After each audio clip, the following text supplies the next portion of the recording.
In this presentation, you'll learn about the principles of universal design for learning. We're joined by Liz Berquist, faculty cadre member of CAST. What is UDL? UDL is a framework for thinking about education and curriculum and the way that we design curriculum and the way that we look at students.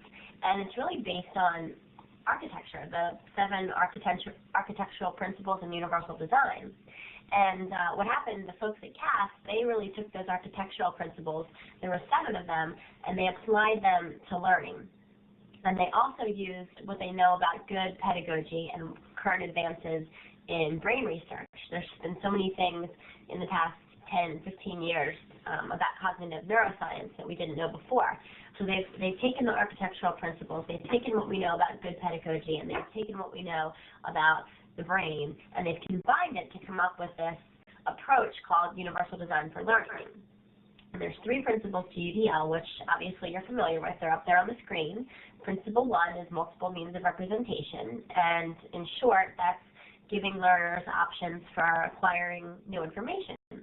And then multiple means of action, and that's providing our learners with options for demonstrating what they know. And then multiple means of engagement, we're thinking about tapping into interests, offering different challenges, coming up with ways to increase motivation. So those are the 3 principles. And each of those principles is connected to a brain network.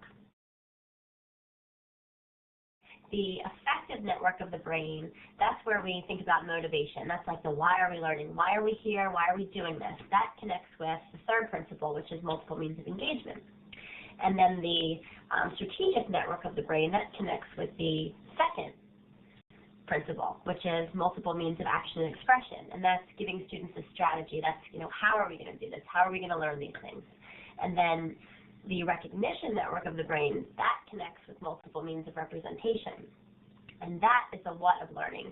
What are we putting into our students' brains? It's kind of the input. So those 3 networks connect with those 3 principles. The other interesting thing is that, you can do UDL without technology. You can do all of these things, low tech or no tech. However, if you have technology, and which your system certainly does, you are, way better off with applying these principles. You have so much more flexibility and so many more options than people have ever had before. And that's another reason why UDL is really coming to the forefront now. We've never before had so much access to digital technology, and we know a lot more about our students. I'm sure you've all read the Prensky article about digital natives and digital immigrants, or you've seen some of those YouTubes about how do your students learn. Well, we know that they're digital learners, and we know that we can engage them with technology. So that's really, that first level is considering what we know about our students.